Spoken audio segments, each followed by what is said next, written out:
Rondom Jerusalem is berge, so is die Here rondom sy volk van nou af tot in ewigheid. Geliefde gemeente, genade vir u en vrede van God ons Vader en die Here Jesus Christus word aan u geskenk en ryklik vermenigvuldig deur die werking van die Heilige Gees. Amen. Job hoofstuk 1, ons gaan saam lees daarvan af vers 1.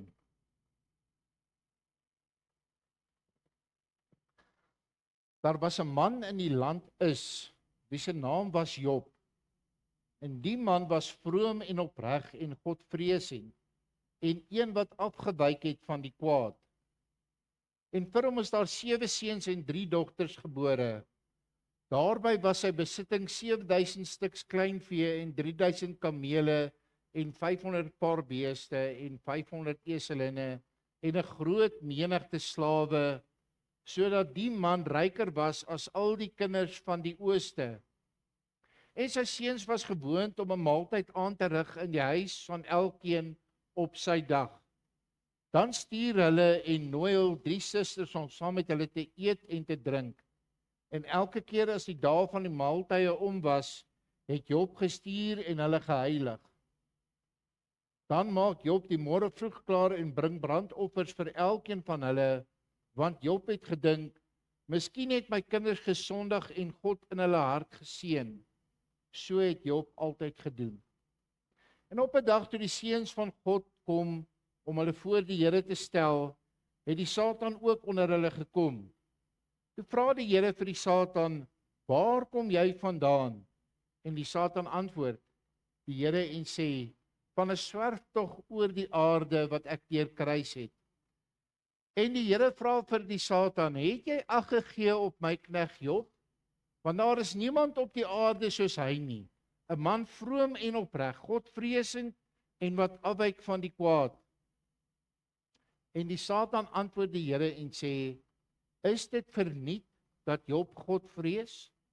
Het u nie self hom en sy huis en alles wat hy het aan alle kante rondom beskik nie? Die werk van sy hande het u geseën en sy vee het sterk vermeerder in die land. Maar strek net u hand uit en tas alles aan wat hy het, waarlik, hy sal u in die aangesig seën. Daarop sê die Here aan die Satan, kyk, alles wat hy het is in jou hand. Net na homself mag jy nie jou hand uitsteek nie. En die Satan het weggegaan van die aangesig van die Here.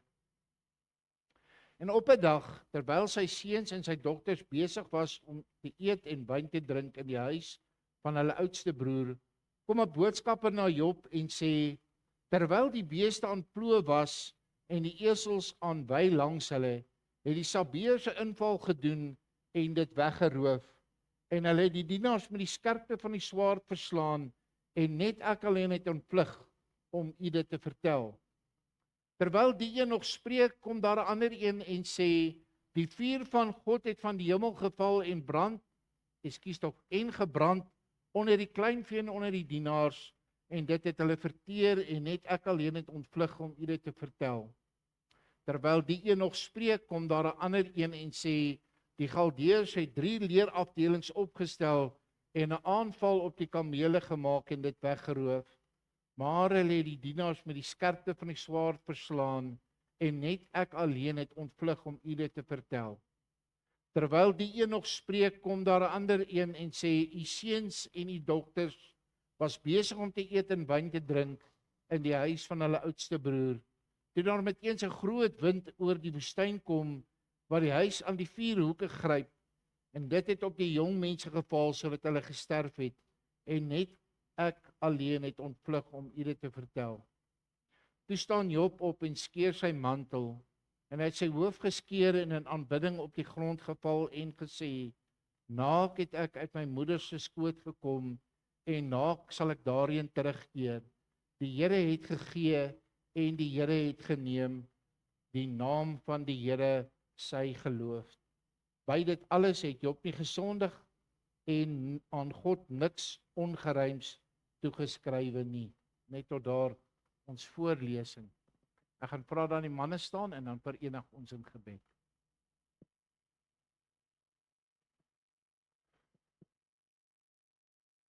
Ons almagtige Here en Hemelse Vader, ja Here, as ons die wonderwerke van U hand aanskou, die groot heelal en alles wat daarin is, die aarde en alles wat daarop is, wat U gemaak het, wat U geformeer het,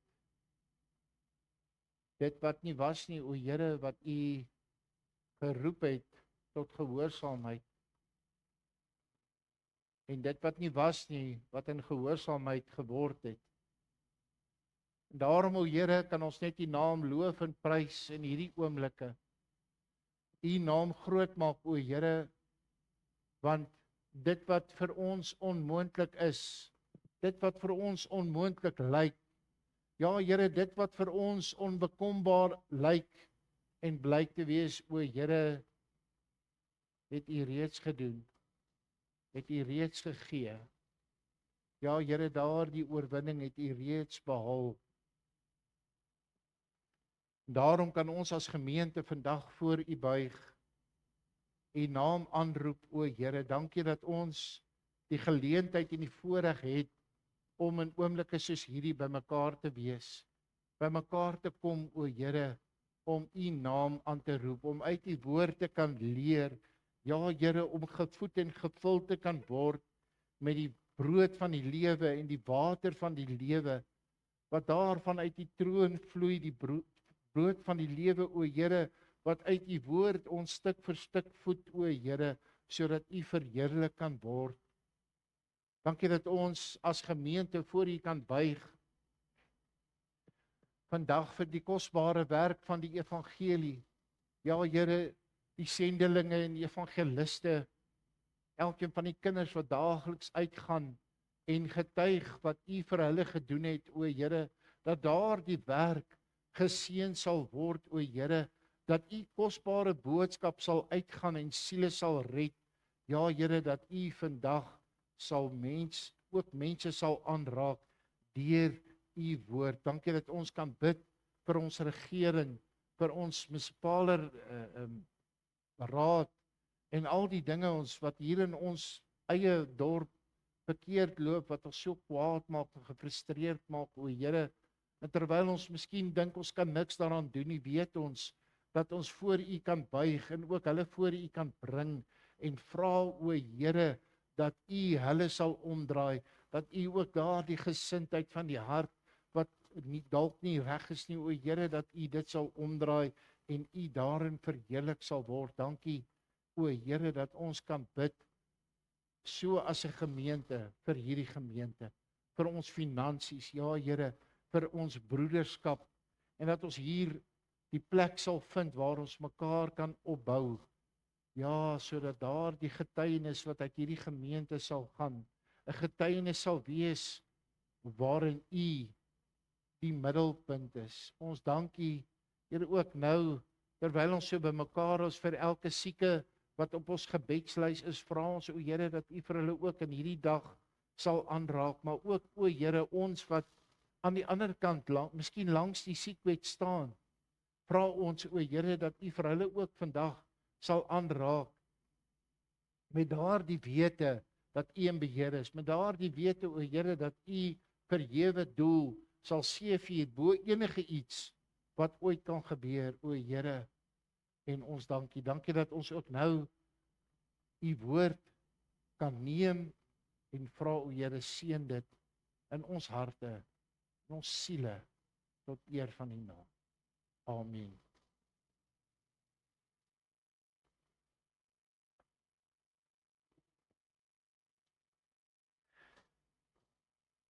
Ek hou aan U vers 20 van ons geleese gedeelte voor, waar ons lees: Toe staan Job op en skeer sy mantel, en hy het sy hoof geskeer en in aanbidding op die grond geval.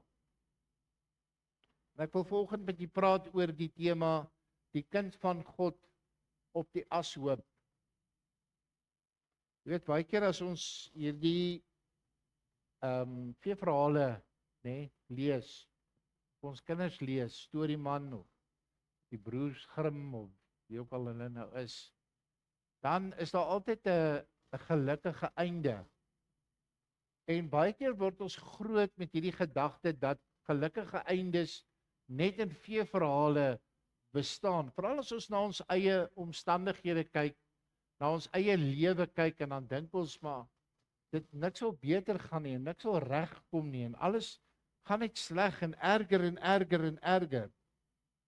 Maar wanneer ons hier in hierdie boek Job in vers 42 of in hoofstuk 42 daar by die 12de vers kom, dan lees ons hierdie woorde. En dis die woorde van 'n gelukkige einde.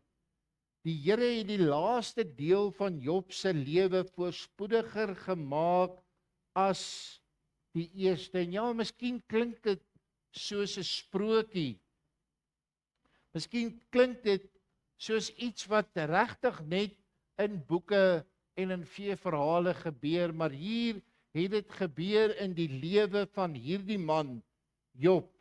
Nou van Job self weet ons nie baie nie, en daar's maar baie verskillende opinies rondom waar hy gelewe het en watter tyd van die Bybelse geskiedenis het Job bestaan, maar volgens die kennis wat ons het en die lig tot ons beskikking, is dit vir ons baie duidelik dat Job, die boek Job, een van die oudste geskrifte is wat in die Bybel is, nog selfs voor die Pentateeg gepen is, was Job al gepen. So, en ons lees van hierdie man, sy naam was Job en hy het in die land Is gewoon, en ons lees dat hy 'n godvreesende, vroom en 'n opregte man was en 'n goeie lewe gehad het. Ek wil nie sê weelderige lewe nie, maar hy het genoeg gehad. Die Here het hom werklik geseën. En in 'n oogwink verander hierdie lewe van hom, in 'n oogwink verdwyn hierdie sonskyn en die onweerswolke begin saampak, want die Here voer 'n gesprek met sy engele en die Satan is ook daar.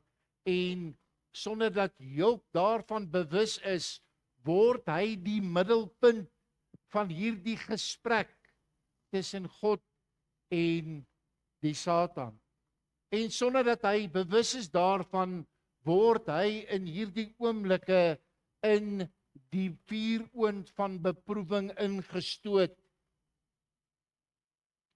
Ek dink, soos ons maar baie keer voel, nee, daai dag wat jy wakker word en jy dink, of miskien het jy klaar opgestaan en dan besef jy, ek moes nie vandag opgestaan het, ek moes vandag eerder in die bed gebly het. Ek dink dit was dalk so 'n dag vir Job gewees, want in 'n oomblik is sy hele lewe omgekeer en alles wat hy geken het en alles wat hy gehaat het, is verwoes. In een oomblik word hierdie vooraanstaande en geëerde man 'n elendige mens. In een oomblik. Stel jouself voor. Daar is Job in sy huis en 'n boodskapper kom aan uit asem. Meneer, die osse en die donkies is almal gebyt en die slawe is doodgeslaan. Terwyl die een nog praat, kom die volgende een in en sê, meneer, die weerlig het die kleinvee en die wagte doodgeslaan. Terwyl daar die een nog besig is om te praat, storm daar 'n volgende boodskapper in en hy sê, meneer, 3 leerafdelings, 3, kom ons sê nou maar, groepe Galdeërs het u kamele geroof en u slawe doodgemaak. Finansieel is Job geruïneer. Hy het niks oor nie. Maar die ergste nuus kom net daarna. Toe die boodskapper inkom, en vir hom sê dat sy 7 kinders dood is.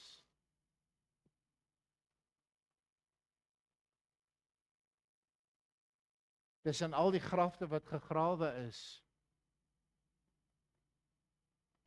was daar ook die van sy kinders wat hy moes begrawe. En hy het niks oor nie. Vers 22 of vers 20 sê dit so mooi, toe staan Job op en skeer sy mantel en hy het sy hoof geskeer. Hy het in sak en as getreur voor die Here. Maar dit was nie die einde van sy beproewings nie, want nie net lank daarna nie, breek sy liggaam uit in swere. Hierdie geëerde man wat aansien gehad het in die land en in die stad waarna mense geluister het, lyk soos iets wat die kat ingedraai het. Hy het niks nie. Al wat hy gehad het om verligting te gee, tydelike verligting vir hierdie swere wat hy gehad het, is 'n potskerp waarmee hy homself gekrap het. Sit jouself vir 'n oomblik in daardie man se skoene, en asof dit nie genoeg was nie, verloor hy ook nog sy vrou. Nie deur die dood nie, maar omdat die Satan haar juis 'n instrument maak om Job nog verder af te breek en hom nog verder te laat val. Ek dink as ons hierdie gedeelte lees in opreg, dan wil ons saam met Job huil. Job het in 'n oomblik van daardie verhewe posisie wat hy beklee het, daardie geëerde posisie, is hy op die ashoop neergegooi.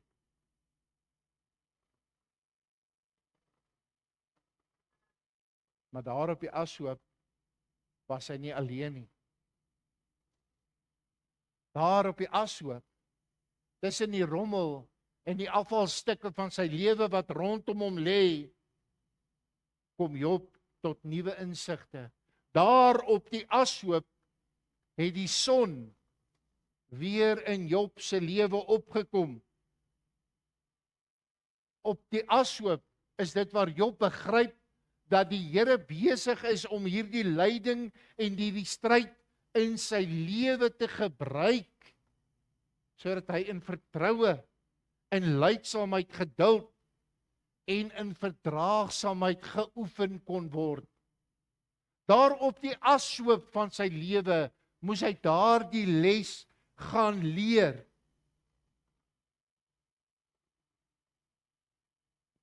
Soos ons dan sien, as jy Job verder self deurlees, dan sien jy dat hierdie ashoop ondervinding iets was wat Job vir niks anders in sy lewe sou wou verruil nie.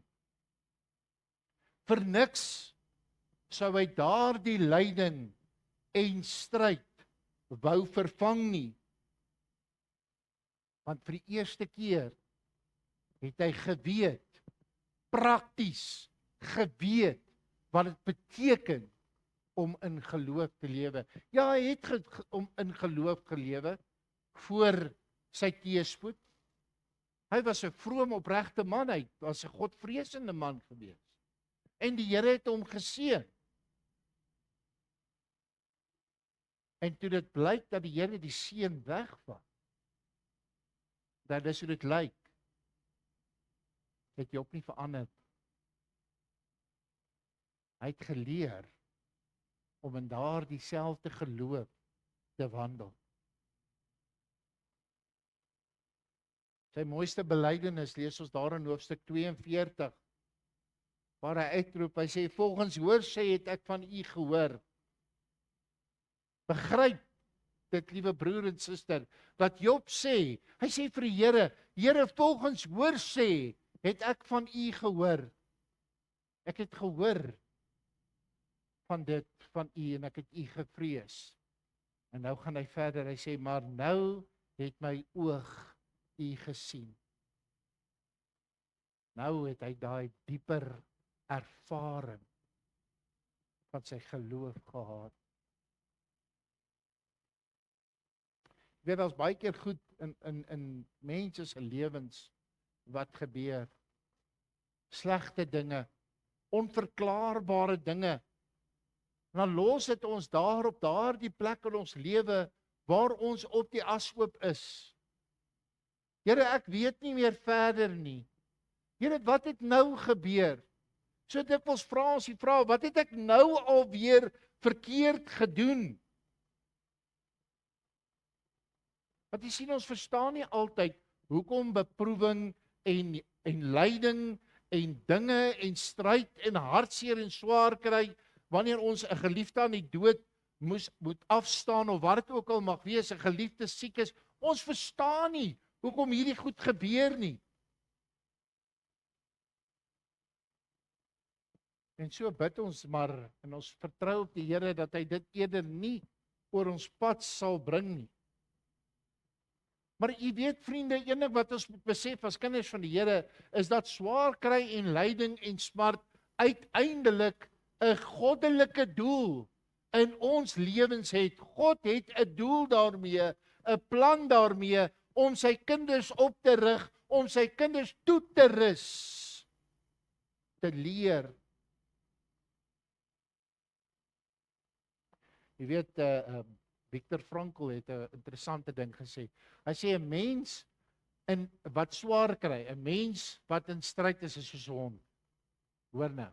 Hy sê as jy vir 'n hond iets met jou vinger wys. Met ander woorde, nou ek doen dit baie. Dan wys ek vir my hond, daar lê 'n stukkie braaivleis wat nou net geval het. Maar hy kyk nie in die rigting waarna ek wys. Waarna kyk hy? Hy kyk na my vinger. Hy kyk na my vinger. Lyding is ook daardie goddelike wysvinger. En ons as mense, ons reaksie is om nie in die rigting te kyk van die wysvinger nie. Ons reaksie is om na God te kyk. En te sê, maar wat nou? Terwyl hierdie lyding en stryd, die beproewing waardeur ons gaan, juis die wysvinger van God is wat vir ons wys na waar die probleem is, waar die stryd is. Jy weet, ek dink en ek ondervind dit letterlik weekliks in my lewe en ek gebruik graag die as ek vir mense sê my week is soos 'n treinongeluk. Hulle het al hierdie lang treine gesien. Dan daar eers daarvoor is daar 'n ongeluk of 'n ontsporing. Maar hulle kom dit eers 'n halfuur later hier agter. Dan kom hulle hier agter by die agterste baans, dan kom hulle agter, hier het nou iets verkeerd geloop. Dis dit wat so by week ook gaan. Die ongeluk het al maandag gebeur, maar hy tref my eers Vrydag. Soos dit nou maar gaan. En ek seker baie van julle het daardie ondervinding. Nou, ons lewe is soos 'n trein, hè? As jy op 'n trein is, dan verwag jy, daar gaan 'n vertraging wees. As jy 'n vliegtuig gaan vang, jy gaan nou ergens hier vlieg, nie gaan vang nie, as jy nou op die vliegtuig ergens hier gaan, nê. Dan verwag jy daar gaan dalk nou iets gebeur op die lughawe, dan moet ek nog 'n halfuur of 2 of 3 ure wag, nê. Maar jy verwag nie dat daai vliegtuig uit die lug uit gaan val nie. Jy het nie daai verwagting nie. En dit kan gebeur, net soos met 'n trein. Jy verwag nie dat jy verwag, miskien daar kan dalk 'n vertraging wees, die trein kan dalk 'n halfuur later ry of wat dit ook al mag wees, maar jy verwag nie dat daar 'n ongeluk gaan wees en dis so in ons lewens ook. Ons verwag dat daar sekere dinge in ons lewens gaan wees wat nie lekker gaan wees nie, maar ons verwag nie die stryd en die lyding nie. En dan wanneer die ontsporing daar is, wanneer die ongeluk daar is, wanneer die lyding en die stryd daar is, hoe vertroos jy iemand?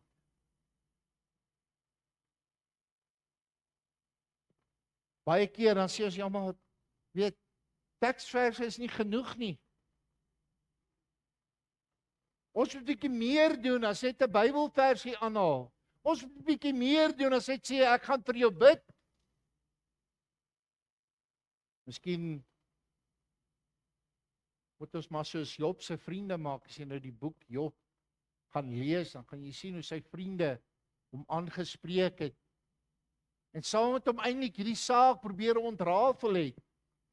Hoekom het die Here dit gedoen? Wat het Job verkeerd gedoen? En uiteindelik kom hulle by wat het die Here verkeerd gedoen?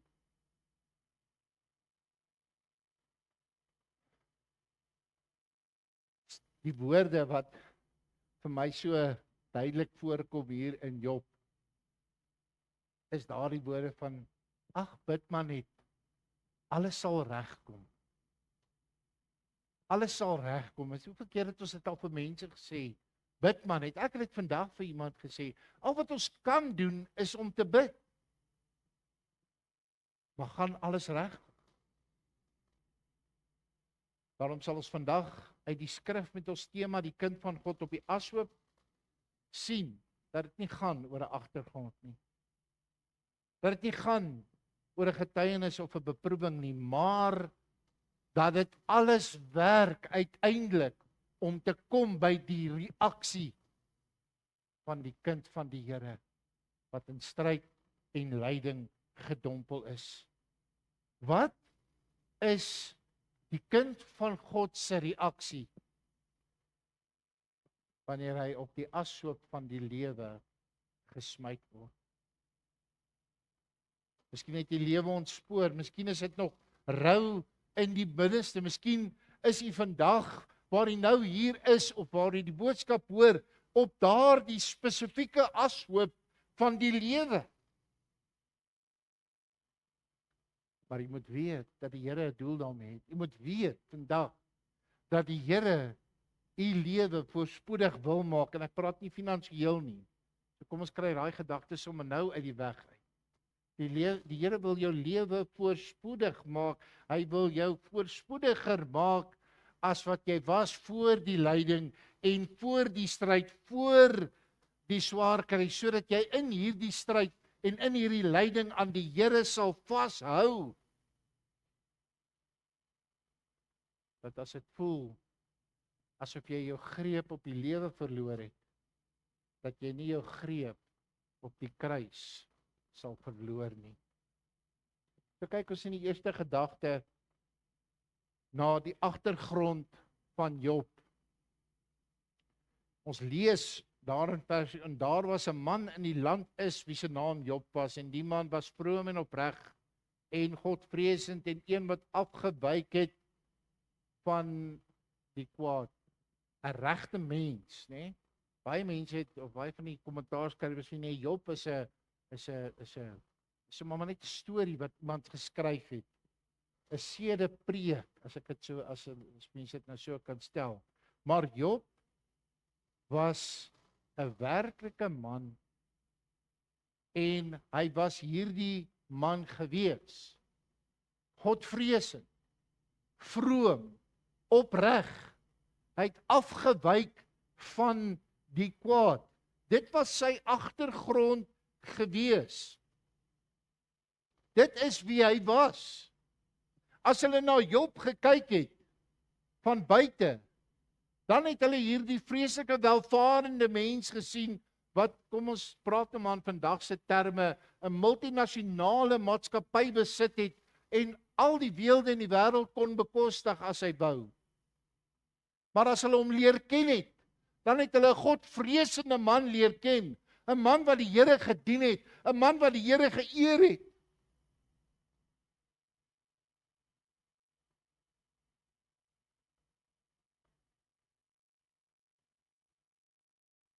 En hierdie teëspoed wat hom getref het, kon hom so maklik verander het. Baie keer wanneer teëspoed en beproewing jou tref, dan is dit nie iets, as 'n mens nou abstrakt daarna kyk, wat na jou agtergrond kyk en sê, kan hierdie persoon dit bekostig om deur hierdie lyding en beproewing te gaan nie? Miskien is jou geliefde, jou kind siek in die hospitaal. ag, hierdie ou is alright, hy het nog niemand in die dood afgestaan nie, hy kan maar deur dit gaan. Dit werk nie so nie. Daar's nie 'n pecking order of 'n lys waar jou naam opgeskryf is elders nie. Nee. Jou agtergrond bepaal nie wat met jou gaan gebeur nie. Jou agtergrond, hoor nou, bepaal ook nie wie jy gaan word nie. Ons vra baie keer daardie vraag, hoekom gebeur slegte goed met goeie mense? Terwyl die Here Jesus vir ons sê, daar is niemand wat goed doen nie. Maar ons sê, ons vra die vraag, en partykeer hele opreg. Hoekom gebeur al hierdie slegte goed met goeie mense? Hoekom gebeur dit met my? Het ek nie al genoeg lyding en stryd deurgegaan in my lewe nie? Hoekom moet ek nou weer deur hierdie ding gaan? Hierdie lyding en stryd waardeur Job gegaan het, het nie Job verander nie. Ons het dit gelees in vers 22. By dit alles het Job nie gesondig en aan God niks ongeruims toegeskrywe nie. Niks nie. Sy omstandighede het hom nie verander. Jy sien die probleem of die ding wat gebeur wanneer daar beproewing en lyding en stryd in die kind van God se lewe kom, dan openbaar dit die wese, dan openbaar dit die siel van die kind van die Here, wie hy werklik is in sy binneste. Efesiërs 6:14, staan dan vas, julle lendene met die waarheid omgord, met die borswapen van die geregtigheid aan. Liewe kind van God, staan dan vas. Want beproewing en lyding en stryd mag nie jou lewe verander nie, liewe kind van God. Dit moet inteendeel jou meer vasberade maak. Jou meer toegewyd maak in jou aanbidding. Meer gefokus maak op die Here Jesus Christus. As sien ons die getuienis, Job se getuienis in die tweede plek, daar in vers 18, die Here vra vir Satan, het jy ag gegee op my knegt Job? Want daar is niemand op die aarde soos hy nie, 'n man vroom en opreg, Godvreesend en wat afwyk van die kwaad. Wat 'n pragtige getuigskrif. Om te sê, hy was 'n vroom en 'n opregte man, 'n Godvreesende man, iemand wat die Here gedien het, iemand wat die Here in sy eie woorde so beskryf het. En nou kan 'n mens dink, as die Here met Paulus of met een van daardie ouens of selfs met een van die engele gepraat het, maar die Here praat met die sielevyand. Die een wat 'n mensemoordenaar van die begin af was, en daar in die tuin van Eden, die ou slang, Satan, die Here praat met hom en sê vir hom, het jy ag gegee op my knegt Job?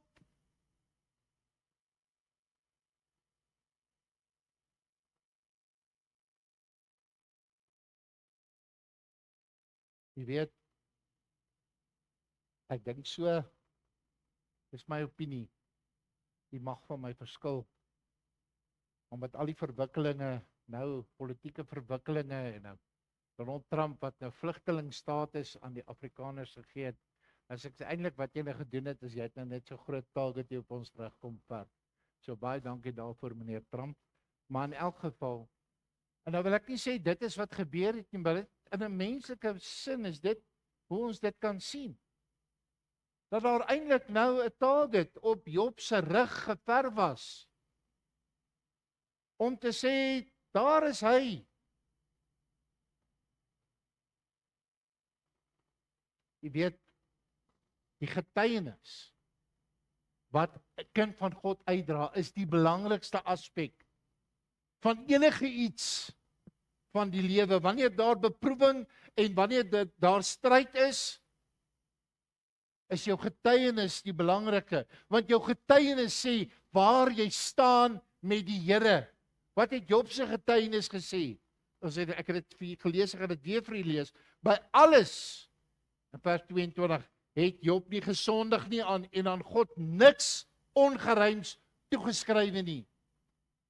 Want dis maklik. Dis nie ek nie. As dit nie ek is nie, moet dit nou maar iemand anders wees. Sien, as dit nie ek is nie, dan is dit daai ou se skuld. En dis daai belegging maatskappy wat my geld geëet het, dis hulle skuld. Dis nie ek nie. Jy weet, baie keer dan sê ons dat beproewing en lyding en stryd mag mos nie kinders van die Here tref nie. Die ongereddes, die heidene, hulle is die wat in beproewing en stryd en lyding moet deurgaan, want hulle ken nie die Here nie. Hulle lewe ver van die Here af. Daardie mense wat nie tot bekering wil kom nie, wat die woord van die evangelie al veel keer gehoor het en nog steeds die woord van die Here weerstaan, sy Heilige Gees weerstaan.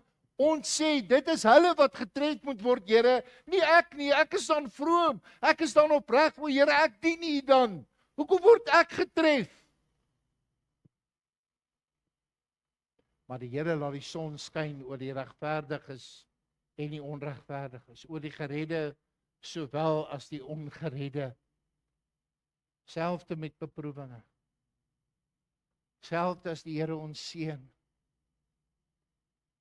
Om getuienis te hê van redding, om getuienis te hê dat die Here jou siel uit genade gered het, onthef jou nie ewe skielik van die lyding en die stryd van die lewe nie. Dit onthef jou nie ewe skielik van beproewing en plaas jou in 'n ander klas waar dit jou nie mag of hoef te tref nie. Nee, liewe broer en suster, nooit nie. Ons gaan beproewing ervaar. Ons gaan lyding en stryd ervaar. Ja, liewe broer en suster, ons gaan langs 'n siekbed van 'n geliefde staan. Ons gaan langs 'n oop graf staan van 'n geliefde wat ons aan die dood afgestaan het. Ons gaan. Psalm 27 vers 1, 'n Psalm van Dawid. Die Here is my lig en my heil, vir wie sou ek vrees? Die Here is die toevlug van my lewe, vir wie sou ek vervaard wees? Ja, liewe broer en suster, ons gaan in die stryd wees, ons gaan in die beproewing wees, ons gaan in die lyding wees, maar sonder vrees. Sonder vrees. Van weet dat die Here ons verlosser is. Ons gaan weet waar ons heil lê. Dan sien ons ook dat Job in hierdie stryd het hy deur 'n beproewing gegaan. En dit was sy beproewing, vers 12. Daarop sê die Here aan die Satan, kyk, alles wat hy het is in jou hand. Net na homself mag jy nie jou hand uitsteek nie. Jy weet, dis baie keer as mense in hierdie situasie kom en as jy Job gaan lees, dan gaan jy hierdie gesprek nie meer as een keer in Job lees waar gevra word, waar is jou geloof nou?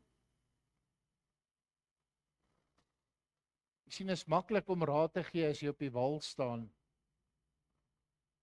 As jy langs die kant staan, daai klomp geleerde rugby skeieregters wat elke naweek daar by Ellis Park in Loftus vir die referee gaan vertel hoe om sy werk te doen op die veld. Baie maklik om daar langs die kant te staan en te sê, jy het dit verkeerd gedoen en maak so en maak so. Job was 'n mens. In Job 1 en 2 loof hy die Here en hy's opreg en hy weet en hy vertrou in die Here, maar soos dinge aangaan, raak sy weerstand teen alles wat hy hoor van sy vriende en die mense wat met hom kom praat, raak sy weerstand al swakker en swakker, en so asof sy geloof al flouer en flouer begin raak. Sy hart is stikkend, sy oë is droog gehuil, daar kan nie meer trane opkom nie en hy beklei met die Here. Job 7 vers 11, so wil dan ook ek my mond nie hou nie, ek wil spreek in die benoudheid van my gees, ek wil kla in die bitterheid van my siel. Hy wil sy magteloosheid uitroep teenoor die Here. Hy voel hy het 'n saak. Hy voel hy kan voor die Here gaan praat en gaan vra. En nou kom sy vriende. Sy vriende wat hom aanhits om die Here die skuld te gee, sy vrou wat hom aanhits om die Here die skuld te gee. Nou sê hulle vir hom, o nee, nou sê jy verkeerd. Jy mag nie God blameer nie. Jy mag nie God vra nie. Jy gaan gestraf word.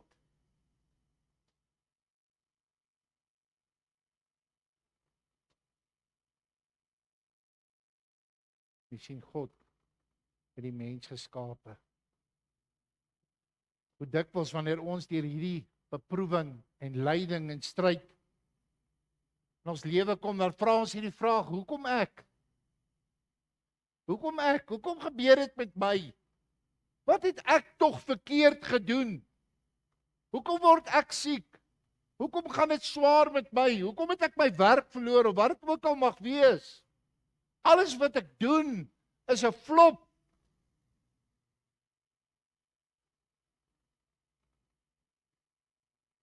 En die probleem kom dat daardie ek wil amper sê negativiteit, daardie verslaanheid ons in ons gebedskamer en ons binnekamer ook verslaan. Ons kan nie meer bid nie en ons wil nie meer bid nie. Want hoekom bid ons? Hoekom gebeur dit met my? Waar is die Here? Waar is die Here? Wanneer ek hom nodig het. Hoekom is hy nie daar nie?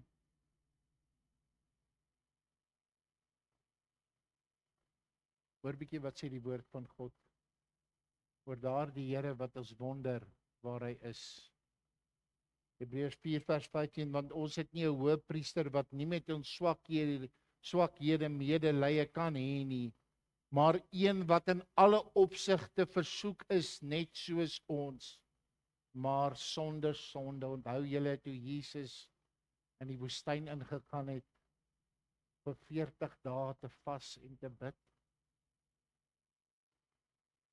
Onthou julle hoe ons lees hoe hy naderhand honger geword het? Onthou julle hoe ons gelees het hoe dit juist toe hy op daardie stadium in sy lewe was en daardie beproewing en stryd wat die Satan toe by hom kom om hom te versoek. Asof sy menslike toestand nie erg genoeg was.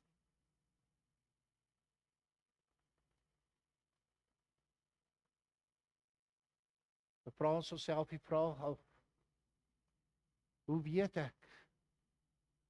Die Here lei saam met my. Hoe kan ek dit sien? Broer en suster, elke keer as ons nagmaal hou, daardie sakrament is 'n uiterlike teken van die innerlike werk wat die Here in ons harte gedoen het.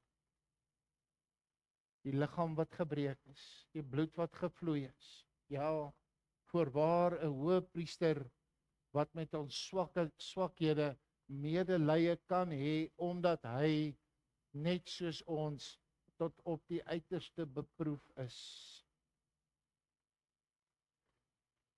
Daarom, nou Ferdinand Duist sê dit so mooi, hy sê daarom hoef ons nie uit te roep nie, ons hoef nie te skree nie.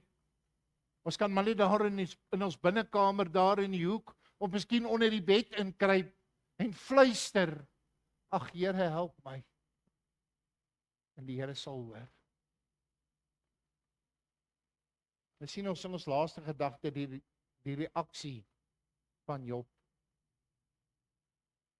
Vers 21, dis die eerste reaksie wat hy toon nadat hy die seremoniële rou gedoen het deur sy klere te skeer en sy hoof te skeer. sê hy hierdie woorde: naak het ek uit my moeder se skoot gekom en naak sal ek daarheen terugkeer. Die Here het gegee en die Here het geneem. Die naam van die Here is sy geloof. Na al hierdie dinge wat gebeur, is Job se reaksie: prys die Here, loof die Here, sy naam. Dis waar sy fokus bly. Te midde van sy omstandighede, te midde van sy verlies, te midde van sy stryd en alles waardeur hy gegaan het, is sy fokus op die Here Jesus, is sy fokus op God.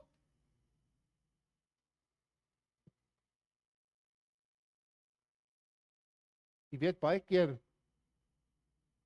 is ons reaksie: dis my goed.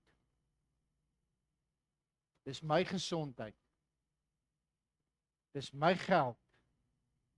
Dis my besittings. Dis my geliefde. Liewe broer en suster, ons moet daai kopskuif maak en besef dat dit wat ek het, is 'n gawe van die Here. En Job sê dit. Hy sê die Here het gegee en die Here het geneem. Die Here het nie vir my gegee sodat dit myne kan wees nie. En as die Here gee, kan die Here neem. Dan sê vir my dominee, die Here werk nie so nie. Ons maak ons kinders dan so groot. Gee vir my kind 'n bietjie bandwidth daar by die huis om games op haar foon te speel. As sy nou nie meer lekker wil luister nie, dan vat ek haar bandwidth weg. Né? Sê ek enigste een wat dit doen. Doen julle dit ook? Nou voel ek al normaal. Hoor nou vriende, die Here het gegee en die Here het geneem. Waarvan het die Here gegee? Hy het van syne gegee. Waarvan het die Here geneem? Sy eie goed. Ek kan net sowel sonder dit wees. Maar die Here seën my daarmee.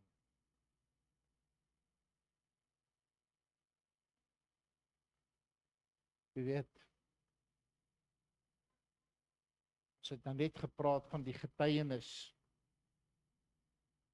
En ons reaksie is so naby aan ons getuienis.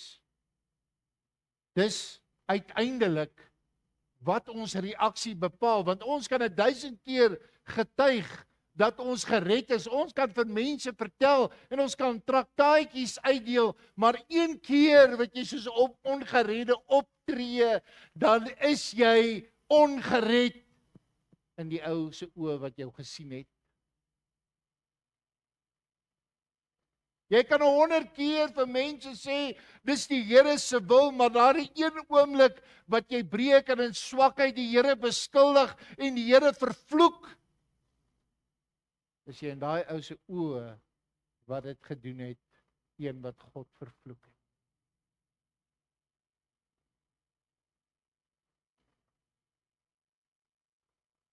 Dis die standaard, liewe broer en suster, ons getuienis, ons reaksie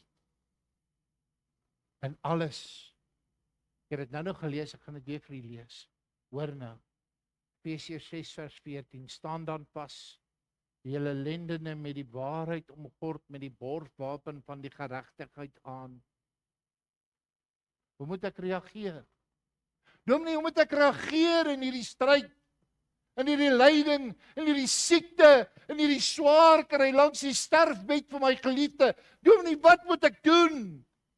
Staan dan vas. Dominee, in beproewing en stryd, staan dan vas. Hoe moet ek vas staan, dominee?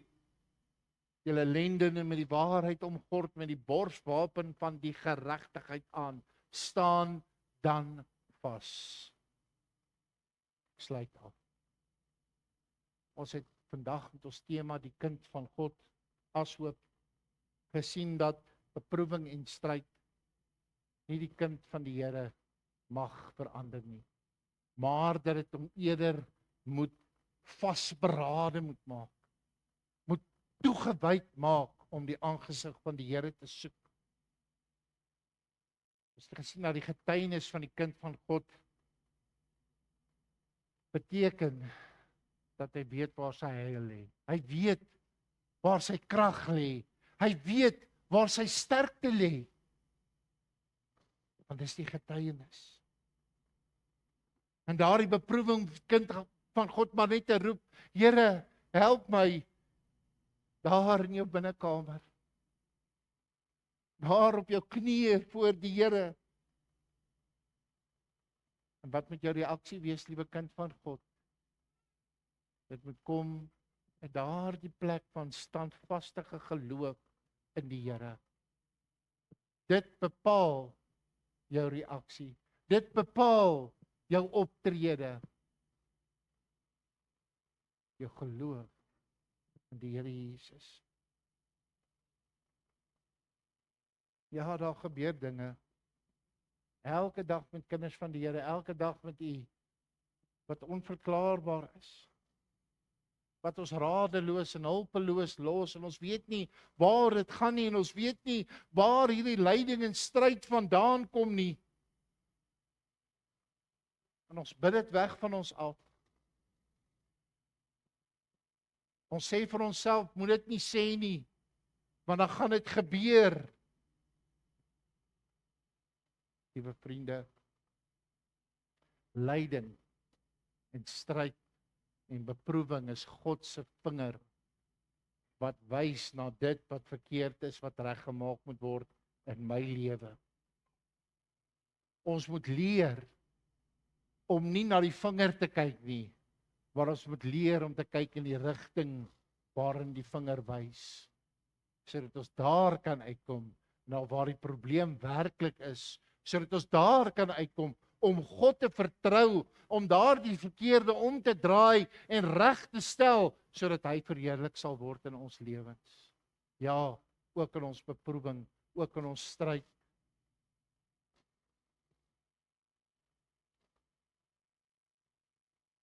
Wat hy vir my vra vandag, Dominee, as dit dan so is,